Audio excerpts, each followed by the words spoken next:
They at the time counseled against it. But again, it's part of this ongoing pattern. Here's another development. Here's another drip. What do you think? I don't think the market cares at all, Neil, and I question what's the uncertainty here. I mean, well, what's the uncertainty? If the Democrats take the House, the president is more likely than not going to be impeached. We know that he's not going to be in the Senate, so we have the Bill Clinton example, as Charles Payne mentioned, as a very good example of what we can expect. So is he impeached by the House? Probably, because it's politically motivated, right? But in the Senate, he's not. You got to get 2/3. So that's not going to happen.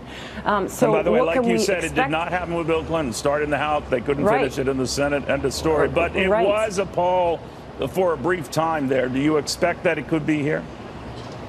Neil, I hope we get a market downside because I would love it. I would be recommending to all of my investors, institutional or retail, to go long the market because we know what the end game scenario is here. I doubt the market even negatively corrects, but if it does, I would say go long the market because that's one of your other guests mentioned. Fundamentals are extremely strong. The tax reform is now law. They're not going to undo that. And I believe that tax reform is going to produce sustained growth and earnings, let's not forget, have risen year over year in this whole entire year about 25%. No, you're right so about I think that. A lot the outlook stronger is than very good. Exactly, a lot stronger than expected. Scott Martin, though, you're looking at this, stepping way back from this.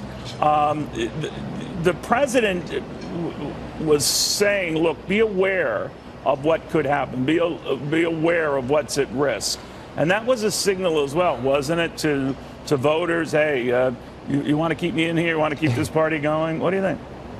Yeah, be careful what you wish for because I promise you whatever you get is not going to be as good as me. And I think he's right. Now, everybody's made some really good points, Neil. The irony at work here is pretty thick, isn't it? The economy is so strong. The market is so solid, and that's because of Trump policies and maybe some stuff leading out of Obama, maybe, that it almost works against him, doesn't it? Because if he gets knocked out of there, it probably won't matter as much as it would, say, at the beginning of his presidency when this market and economy needed him so badly. So, to me, it is a great opportunity, like Catherine said, where you better collect your nickels, dimes, quarters, and dollars if this market pulls back even 5 or 10% if the House flips over, because we would be all in. You know, Sam, a longer term, whatever you make of the prospects of impeachment, which is getting way, way ahead of ourselves, I think, as you all agree, the president was throwing it out there like, this is what you have to risk. And a number of Democratic leaders have been reminding their more rabid troops, be careful on this impeachment thing because we're going to lose votes at the polls pushing this. What do you think of that? Well, I think that's certainly a possibility. When you look back to the early 1900s, what you find is that, as your other guests had alluded to, whenever the ruling party is in power, they end up losing an average of 22 seats in the House. Yes, that would probably push it over to the Democratic side.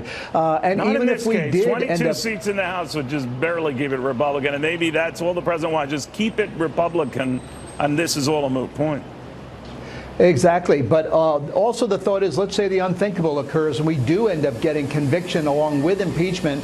Well, what we would end up is with the vice president, who is essentially Trump without the tweets. So we have the same policies being put forward.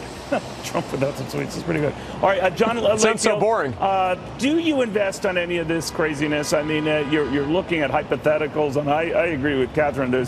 We're a long way from that, but there's no way to play something like that.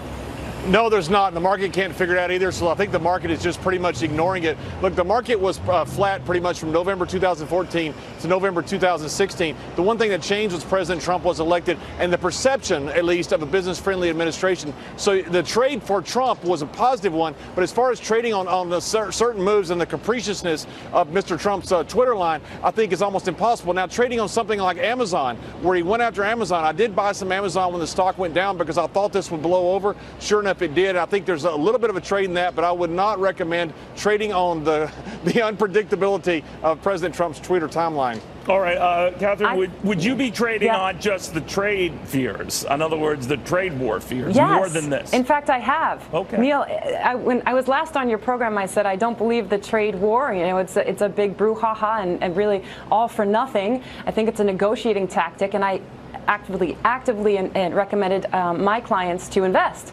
And that's proved to be a very lucrative trade. So I do think you can trade on political sensation. We won't get into any nastiness. Well, we have gotten into nastiness, but I think trade war, and this is semantics, of course, but a trade war is catastrophic. Right now, we're talking about negotiations, improving Understood. and getting fair trade. But I think you can trade on some of this headline news. So, Scott, you boys been focused on laser beam on those earnings and the economy and the performance and those fundamentals, despite all this rumor mongering and the back and forth on trade. It's just noise to you, right? Yeah, the market, Neil, remains a forward-looking indicator. But I'm going to tell you one thing. I don't want to spike the good party punch here, but you guys got to wonder, though, with all these shots that Trump is taking, I mean, what if one of them hits after all? I mean, that was a worry that we had a couple months ago. It didn't happen with some of the trade stuff, especially with Putin. But gosh, guys, they're throwing more and more at him every day. That's a good point. All right, guys, thank you all very, very much. And speaking of which, of the drama around news developments and drip, drip, drip, we told about this Washington Post story that the president was considering a pardon and bounced it off his lawyers for Paul Manafort. Now the president is saying, we're hearing this from John Roberts and his team is saying that they did not consult Rudy Giuliani or Sekulow about any of this, Jay Sekulow, about pardoning Manafort. Much ado, pretty much. Did they come out of the campaign? Because that could be a little dicey. And they didn't come out of the campaign, and that's big. But they weren't. It's not even a campaign violation. All right. If no campaign funds were involved, it was just the president paying his lawyer to pay these women off, and then the story is that the whole story. There's no legal quagmire there at all. Former Justice Department official Tom Dupree. Tom, is he right? Well, he's part right, but I think it's maybe a little more complex. I mean, look, Neil, the fact is that campaign finance law is one of the most complicated and Byzantine areas of federal law there is. I mean, I love complexity as much as anyone, but oh my goodness, it can be very difficult to decide in the context of a particular case what is a campaign finance violation and what isn't. Often the question turns on intent. In other words, we know from his plea that Michael Cohen effected these payments in order to circumvent campaign finance law, but it does not automatically follow that someone who was involved in that, such as the president, also had the intent to violate campaign finance law. But what does campaign finance law say with regard to something like this? Even if you're not paying with campaign funds, you could be culpable? Well, you could be. In other words, there are disclosure requirements, and if you have a situation where a third party reaches into his wallet and makes a contribution or a payment that's intended to affect the outcome of an election, just because that money didn't come from the campaign doesn't make everything okay. I mean, that's still something that would need to be disclosed. There would be issues about whether you're exceeding the authorized limits on campaign contributions and things along those lines. All right. So the difference here is the candidate himself writing a check, or would it have mattered if it stopped at Michael Cohen writing the check with no involvement on the part of the candidate? Well, the best way to answer that question, Neil, is it would be a different analysis. In other words, there would be one set of rules that could be applicable if it's a situation where either the campaign is writing the check or the candidate is writing the check out of his own pocket. Different rules come into play if you're in a situation where a third party, such as Michael Cohen, makes the payment. I would say that the fact that the candidate or the campaign reimburses a third party doesn't somehow insulate that. That would still be a situation where the third party, even if he is being reimbursed, would still need to comply with the disclosure and the contribution rules. All right. Now, I know this gets a little afield from just legal matters here, but if the idea was to do this to affect the election outcome, in other words, if this had been revealed right before the election, it would have hurt the president, you could have effectively made that argument when the Access Hollywood tape got out, and it didn't, and everything was kind of downhill from there by comparison. So was that an issue? Is that an issue? Yeah, and Neil, this is why it's so darn complicated, is because there can be a lot of expenditures that might serve dual purposes. In other words, you could argue that these types of expenditures are personal expenses, that these are the sorts of deals that, Donald Trump would have made regardless of whether he was running for office or not, and they should be put in the personal expenditures category. But then again, you have the other side of school of thought, which would say, well, my goodness, the guy's running for president, and obviously the reason he did it was to increase his odds in the election, and so therefore it should be counted as campaign expenditures. You may recall we saw a somewhat similar situation back when John Edwards was a candidate, and he was making these payoffs or third people, and ultimately he was acquitted of these charges. But again, I think it just underscores that when you're talking campaign finance law, there's a lot of gray area, and in the end of the day, it often will turn on what the intent of these payments was. All right. Well, good luck on that. Then let me ask you real quickly about this story the Washington Post has put out that the president was talking to his lawyers about pardoning Paul Manafort. Now, our John Roberts was able to contact Rudy Giuliani in Scotland and get his take on that. Giuliani said it wasn't so. The president was never considering this. So I don't know what's what there, but what do you make of that? And what would happen if the president were to do that?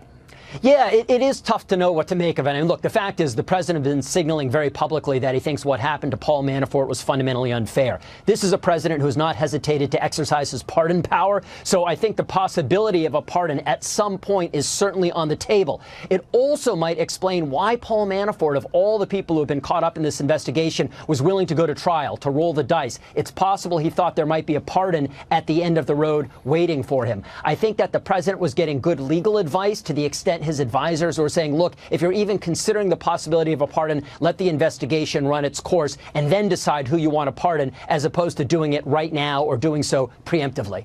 Amazing stuff. As are you. Tom, thank you very, very much. Thank you, Tom Neil. Dupree, I appreciate it. making sense of this craziness. All right. Have you seen this monster of a storm? All right, Adam Housley is in Maui, Hawaii right now with a hurricane that won't quit and is just knocking on that beautiful state's door. What's the latest from there, buddy? Well, Neil, we hadn't had rain in a few hours, and now you're starting to see the seas pick up a little bit. The rain's starting to come in some big drops. Not a lot of rain yet. We're expecting potentially as much as 12 inches, depending on where you are in the islands. It's been kind of a really calm morning, calm before the storm. Truly has been the situation here on Maui and for much of the islands here in Hawaii. Same can't be said for over on the Big Island. We have some video for you. It's only about 25 miles or so to my right, to our east from where I'm standing, the Big Island of Hawaii. On the east side of that island is where Hilo is located, which generally gets a lot of rain anyway. But the moisture has come from the hurricane really is drenched in some places. Up to 16 inches of water has come down.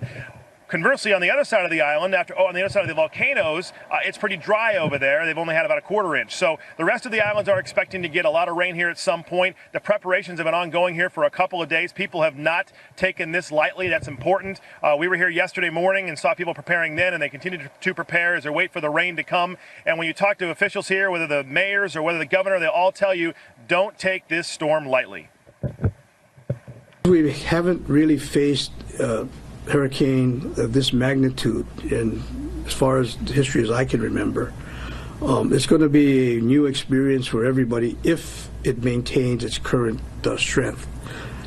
I'm hoping and praying that it'll diminish in strength. What is for sure, though, is that Hawaii is going to be impacted by Hurricane Lane. The question is how bad. And the president trying to get on the front end of this as well. He put out a tweet today saying, quote, "I have authorized an emergency disaster declaration to provide Hawaii with necessary support ahead of Hurricane Lane. Our teams are closely coordinating with the state and local authorities. You are in our thoughts." We know of at least 12 people from FEMA that have come in here so far to help coordinate if necessary, Neil. The good news is we're getting little bits and pieces of it from the local forecasters here, of course, every 5 minutes or so updating us, is that the storm, while still big, is breaking down. The wind shear is helping. They don't believe the wind is going to be a big issue here now. At least that's the hope. The probability of high winds are getting lower and lower. But that rain total still is a worry for every single island along this chain. Again, the Big Island in one place has gotten 16 inches of rain. We're not sure if we're going to get that here in Maui or on Oahu or Kauai or Lanai or Molokai, but there is the potential for that, Neil, and we're all prepared for it here and just waiting to see what Lane brings. Back to you. Thank you, Adam. Be safe. Adam Housley in Hawaii. And is there a storm of another sort